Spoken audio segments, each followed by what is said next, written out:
El director de Cultura de la Diputación Foral de Vizcaya, Gonzalo Olavarría, ha presentado la nueva edición de la muestra itinerante de artes plásticas Ertibil Vizcaya 2012. El acto ha contado con la presencia de los artistas galardonados en la exposición 2012 de Ertibil, Alaiz Arenzana y María Ibarreche, Jon Macareno y Miqueldi Pérez Urquijo. La muestra itinerante de arte Ertibil Vizcaya 2012 cumple este año su 29ª edición. Organizada por la Diputación Foral de Vizcaya, cuenta con la colaboración de los municipios de Basauri, Sestao, Amorebieta Chano, Lekeitio, Derio, Galdakao, Portugalete, Ortuella y Guernica-Lumo. En la presente edición han participado 138 obras, correspondientes a 101 artistas de todas las especialidades.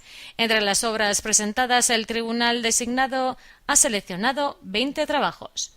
En cuanto a los premios, los ganadores del certamen recibirán 5.000 euros del primer premio, 4.000 el segundo y 3.000 euros el tercero. El resto de seleccionados obtendrán 2.000 euros.